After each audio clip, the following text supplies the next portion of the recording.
I want to feel the water. I want to feel the water.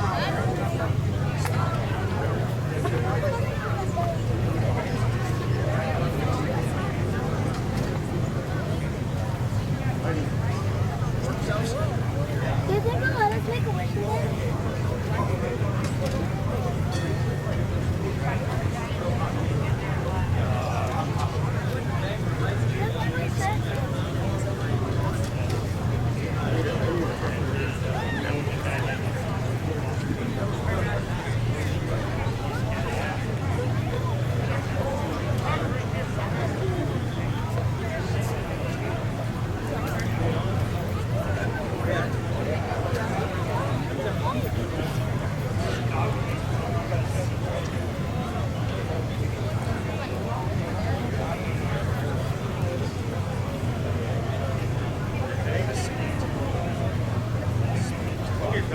Okay, we're gonna get started. Do you guys want to like?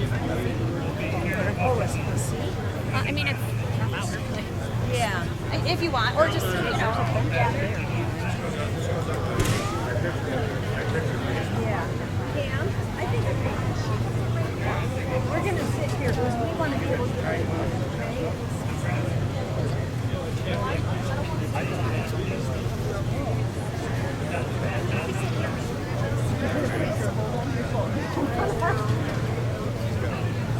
Come here, buddy. Did you really put my bag over there? I did, yeah. A picture of it. That was a picture where I tried to see one kind of run. Oh, remember that? Yes.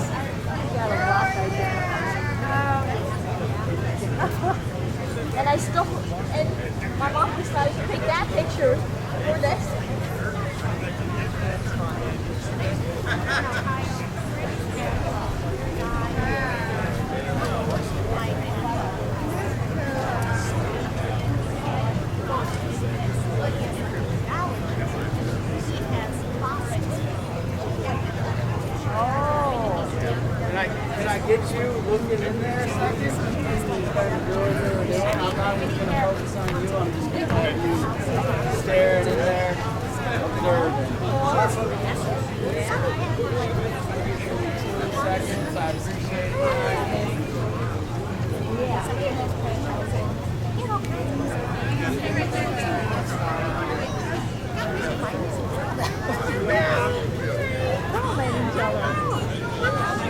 Awesome. Thanks so much.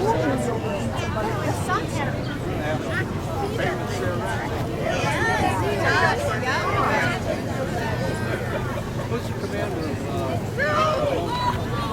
I missed you.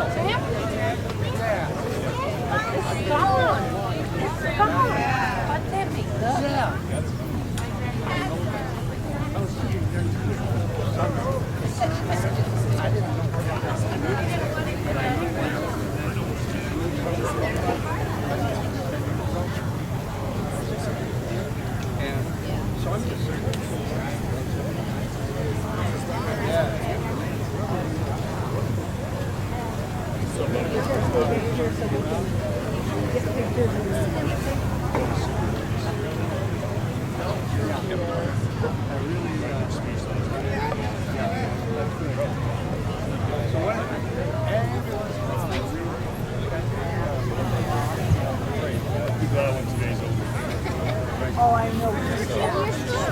You're still going to Yeah, I'm taking you there, bro. Yeah, if it was closer and going earlier, we said that.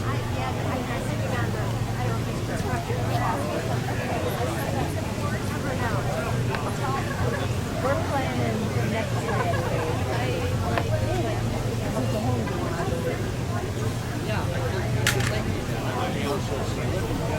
I think our last 3 games are off. We have, I think, to hang away. We have 6 games. Oh, okay. So I think, Well, we're gonna be gone on the floor, so. I live in New Hampshire.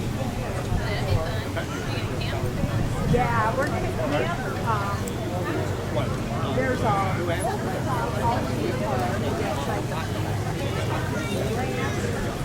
Two.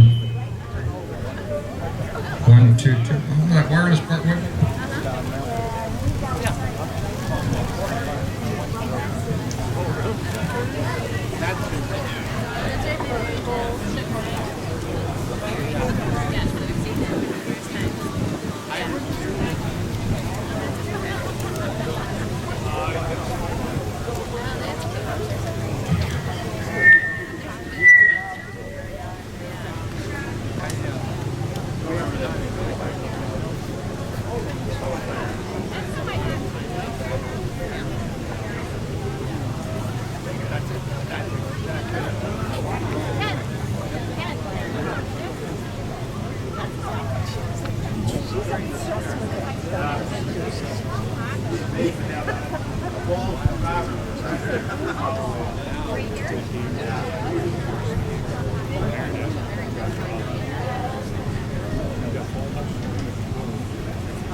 Ladies and gentlemen, welcome to the opening ceremony for Art for Honor, an exhibit of veteran artwork sponsored by Kent County Veteran Services. I'd like to give a big welcome to the American Legion Riders and Patriot Guard Riders of Michigan. Thank you for joining us. At this time, we're going to welcome Innovation Central High School Junior ROTC to present the colors, along with bagpiper Tom Bradley. Immediately following will be the national anthem by Sergeant Brooke Grigson. Please stand.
broad stripes and bright stars through the perilous fight, o'er the ramparts we watched were so gallantly streaming, and the rocket's red glare, the bombs bursting in air, gave proof through the night that our flag was still there.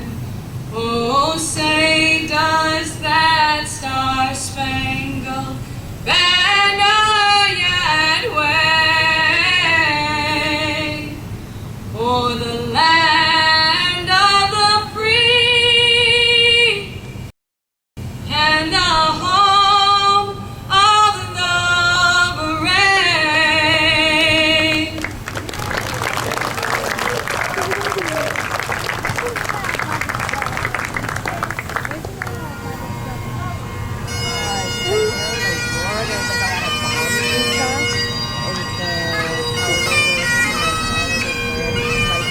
Okay, Jeffrey.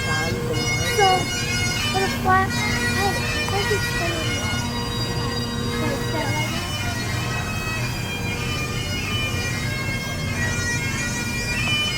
Ooh, it's smaller. I had a You can be seated.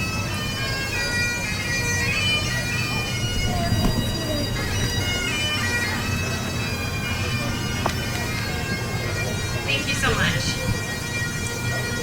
I'm Kelly Dentler, the project manager for the 2025 Art for Honor exhibit. Art for Honor provides a platform for veterans to express themselves through art and storytelling. Everyone needs some kind of outlet, and these veterans have found a way to share their feelings and experiences through their creative endeavors. Being heard is an essential part of healing. Today's opening ceremony celebrates these veteran artists under the sponsorship of Kent County Veteran Services, who I'd like to personally thank for trusting me to lead this wonderful program. I also want to give a huge thank you to Ashley Grace for all of her hard work and organizational skills, as well as many volunteers who helped pull this together along the way. Last but not least, I am so grateful for the guidance I've received from the founder of Art for Honor, artist Pamela Alderman. Her training over the past few years has given me the confidence to take on this larger role. This year, Pamela not only mentored our Art for Honor artists and advised me along the way, she also curated a second veterans exhibit here at the park with her nonprofit Healing and Arts. She's here to say a couple words next. Pamela?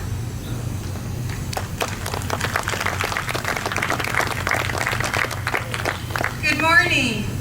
Thank you for joining us here at Veterans Memorial Park.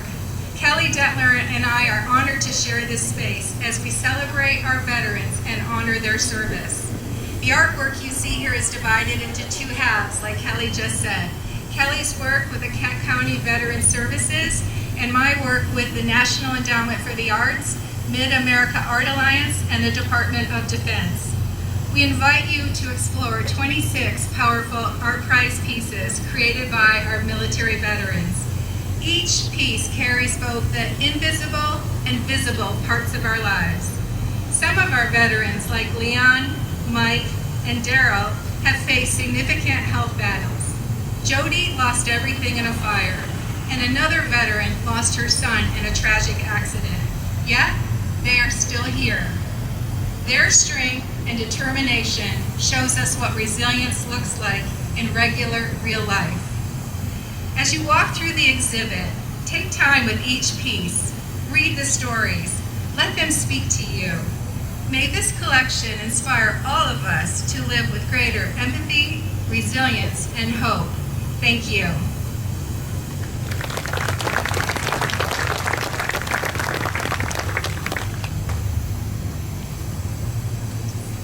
Catlin, are you here?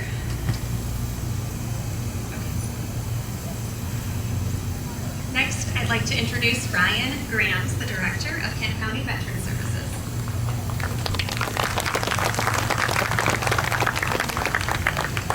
Hello, we're here on another beautiful September day for Art Prize, our opening. We've done this for multiple years now, and every year it's gotten a little bit bigger and a little bit brighter, and I absolutely love to see each and every one of your faces out here.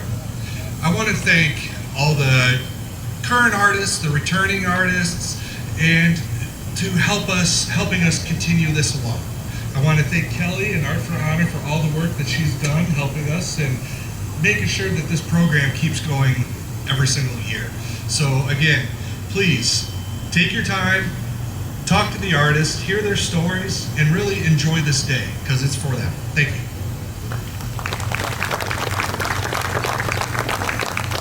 Thank you, Ryan. Next, I'm beyond honored to introduce our special guest speaker of the day, Michigan's only living Medal of Honor recipient, Jim McEwen. One of Art for Honor's missions is to connect the community with veterans and give them a space to tell their stories. And Jim is here to share his experience that led him to earning the Medal of Honor, as well as his own healing journey. Let's give him a warm welcome.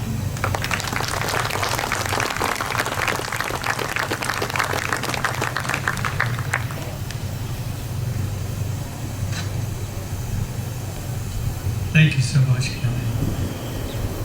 As Henry VIII said to his second wife, I won't keep you long. There's a few people that I would like to thank also for my opportunity to be here today. First of all, the Patriot Guards. You guys are so many places and do so many things that are so positive. Thank you so much for being here today.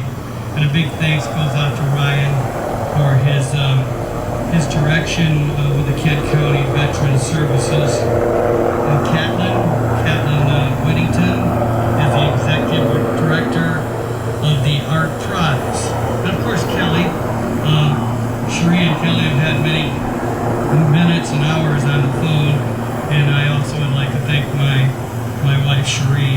She's my wife and my calendar girl. Make sure that I get to where I'm supposed to be.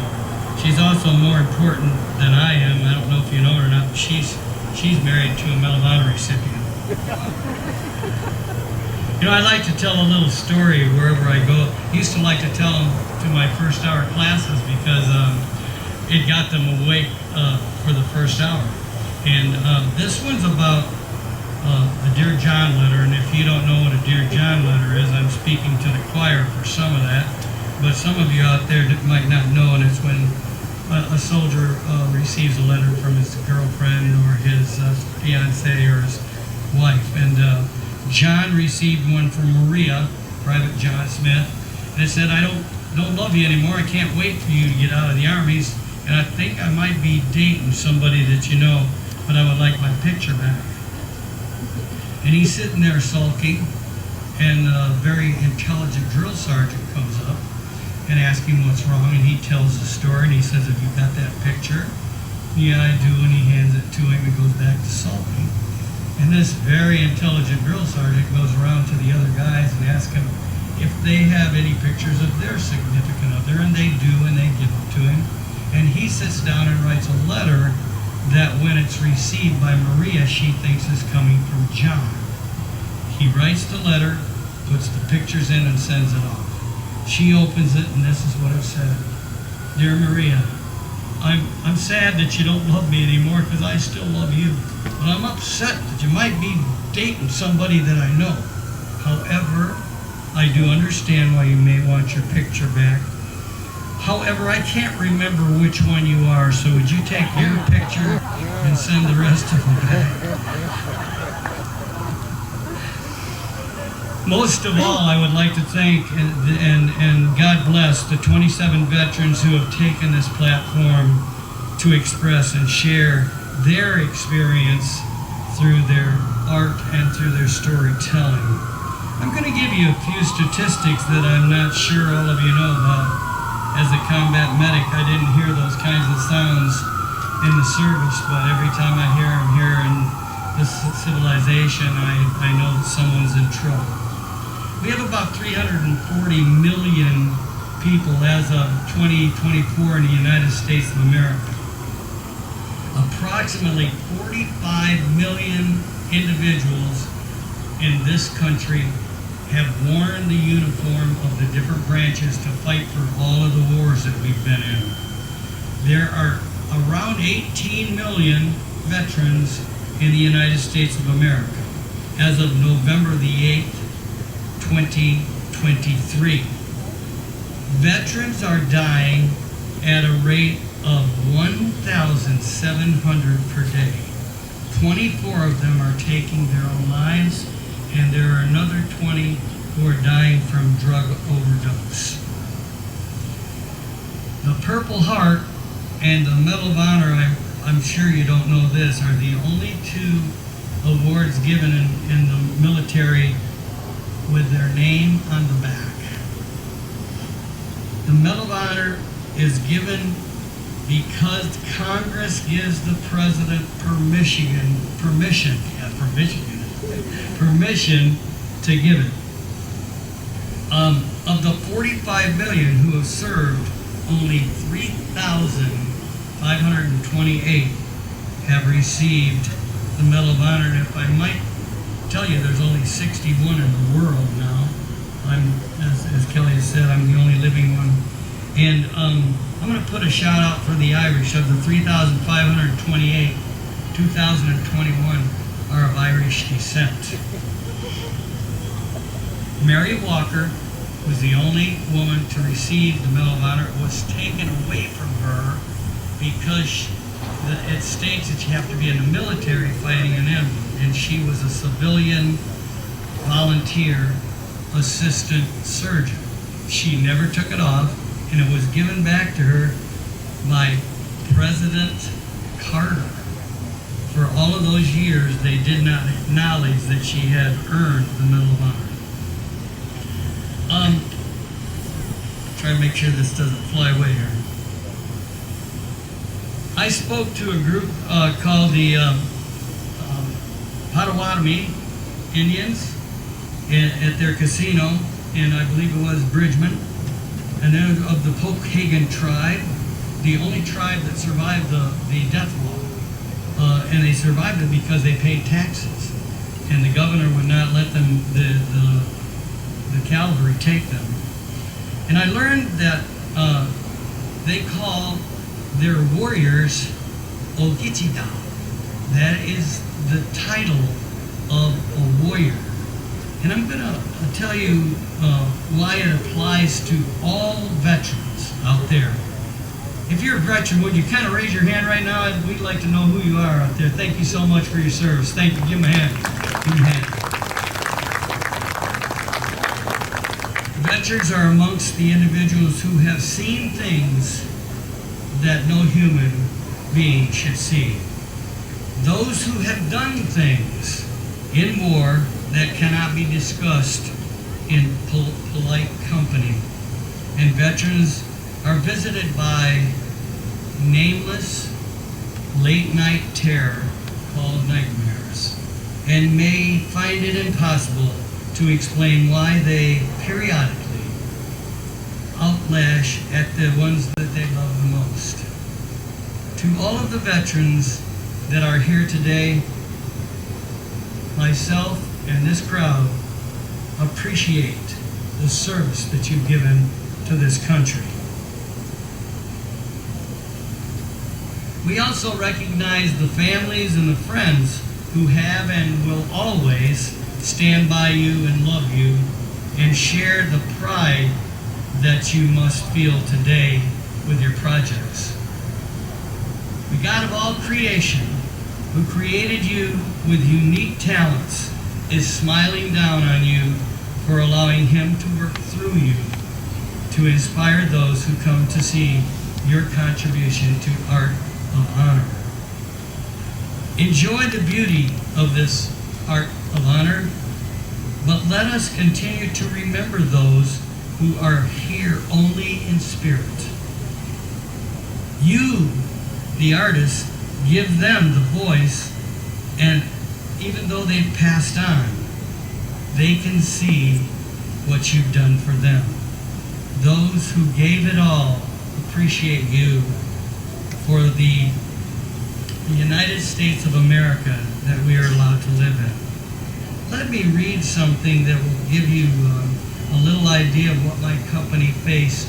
I don't speak to Gore. As a matter of fact, before I got the Medal of Honor, I didn't speak hardly at all, and I coached for nearly 40 years, 4,500 athletes, football, wrestling, baseball, American Legion Baseball, Little League, and junior wrestling.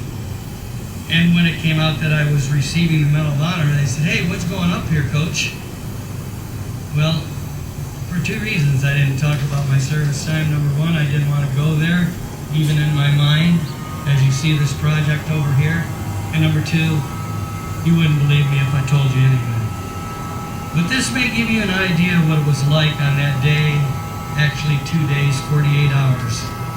This medal is about love. Love so deep in the souls of 89 soldiers that it's truly immeasurable.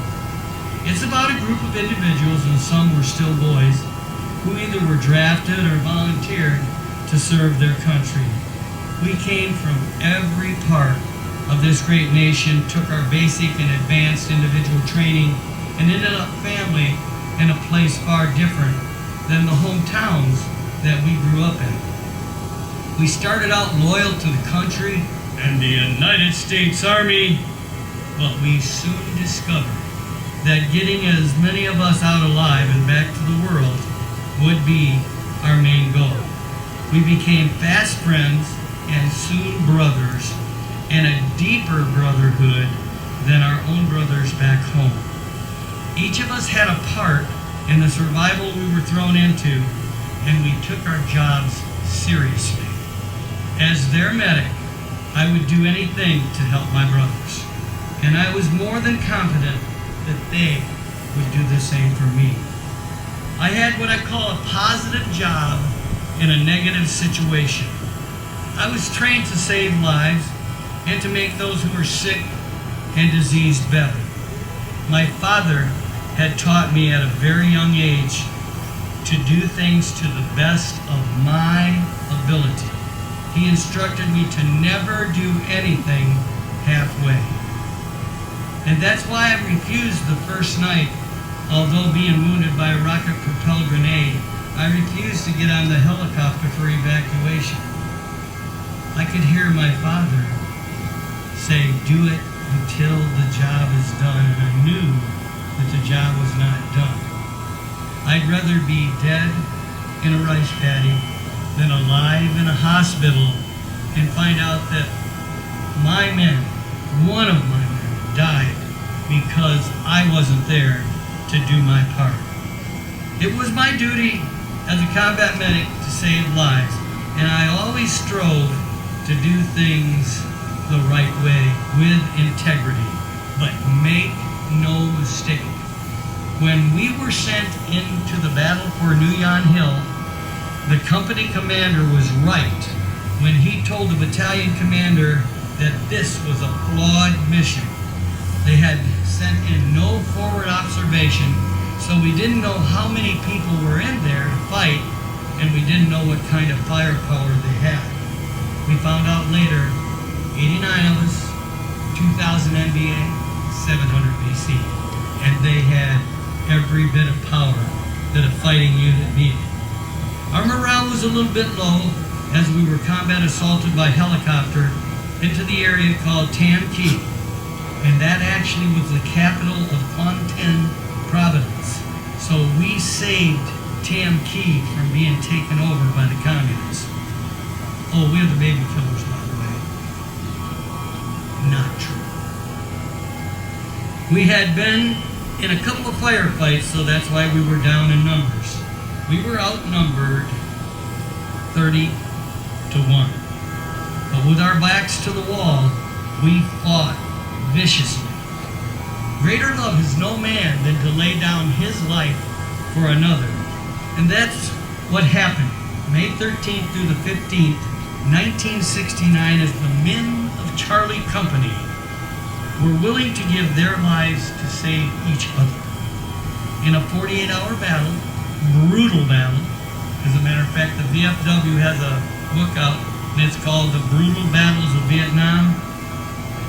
That battle is in it. We lost 12 men, 1 missing in action, and I worked on anywhere from 40 to 50 in the 2 days. We walked out the morning of May the 15th as blood brothers. The love we had for each other had conquered the enemy. They moved out, and we were still standing.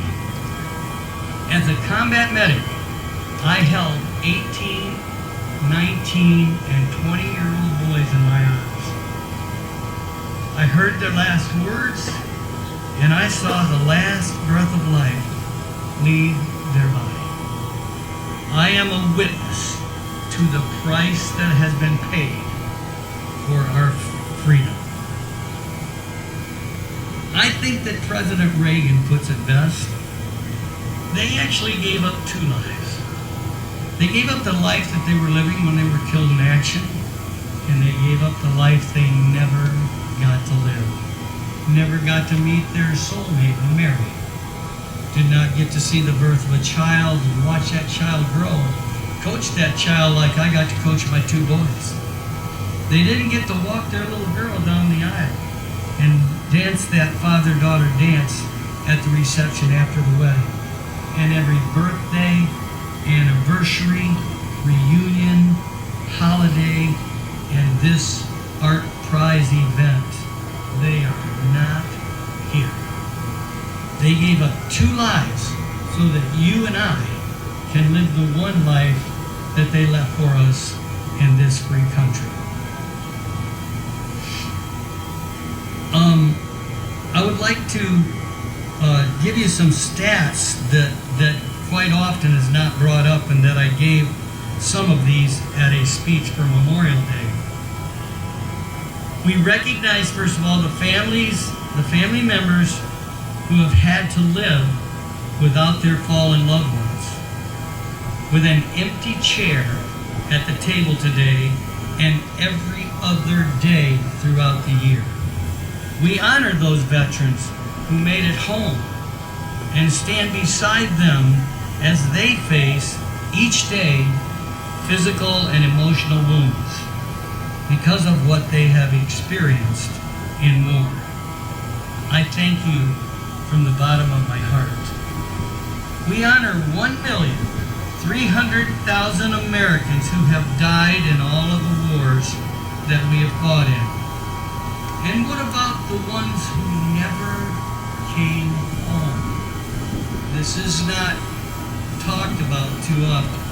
There are 26 permanent U.S. military cemeteries in 17 countries overseas. 31,000 are buried there from World War I. 93,000 from World War II are buried there. On top of this, we still have those MIAs, those who are missing in action and were never found. 4,425 from World War I, 72,000 from World War II, 7,400 missing in action from the Korean War, and 1,576 from the Vietnam War. Combine those who are buried in cemeteries overseas and those who were never found. That's 210,000 who never came home. Please pray for those families and friends who each and every day something comes up to remind them of the ones that they lost. I would like to end by telling you the biggest lesson that I learned in Vietnam. It was the second day of the battle, and I heard, "Medic!" And I ran into the crossfire. By the way, I went into the kill zone 10 times in 2 days, saved 10 Americans and 1 Vietnamese interpreter, and was only wounded 3 times because of 2 very good machine gunners. I went out and this gentleman had been shot in the abdomen, and the organs had started to try to seep their way out. I put the pressure bandages on right away, and I was a sitting duck, and I got hit with an AK-47 right here. Didn't stop me. Thanks to college football and college wrestling, I stayed focused on what I had to do. I got him all bandaged up, and I didn't have anything to eat or drink for 48 hours of the battle. By the way, I will admit making weight for wrestling. I did that a couple times before. And I reached back and I grabbed my water and I poured it on the bandages because I knew if I didn't get water on there, the organs could dry up and he would die anyway. I got him all set and I gently dragged him into a trench line that was left there by the French-Vietnam War. And I'm trying to contemplate, how am I going to carry this guy out of here? I can't throw him over my shoulder with a fireman's carry like I have done most everybody else. So I finally decided I would cradle him and put the bandages against my chest to make them more secure. And this is one time I was really glad I was short, because I would get as low as I could then and rush through the crossfire, hoping that my men or the enemy would not hit us. And here's the lesson. Out of nowhere, I remembered that it had been since I was a very, very small boy that I had told my father that I loved him. I thought he knew I loved him, and I knew he loved me even though he didn't say it. They didn't do that in those days, in the 40s and 50s and 60s. And I had a conversation with the Lord. Now you know I was so involved in my career with athletics and teaching. I said, Lord, if you get me out of this hell on earth so I can look my dad in the face just one more time and tell him that I love him, I'll be the best coach, I'll be the best teacher, and I will be the best father that I can possibly be. I ran to my father in the O'Hare Airport, threw my arms around him, told him that I loved him, and he said the same 3 words back to me, as if we'd been doing that for 24 years of my life so far. I've taught my children, my grandchildren, my athletes, my 72 assistant coaches, anybody I can chirp to, I tell them that those are the 3 most important words that we can tell.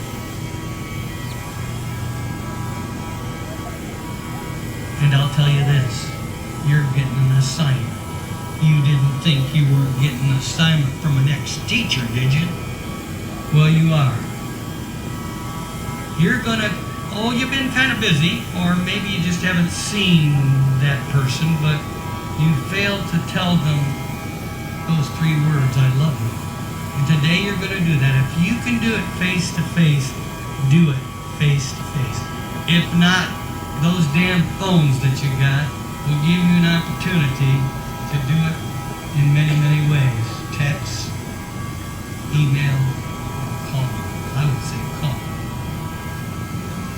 Not only, there's a B part to it. When you tell them that you love them, tell them why. Tell them why they are so important. That not only God loves them, but you love them too. I will finish on a final note, just a part of a song that I sang on stage with a man named Lee Greenwood. I'd gladly stand up next to you and defend her still today, 'cause there ain't no doubt I love this land. God bless the USA. God bless you.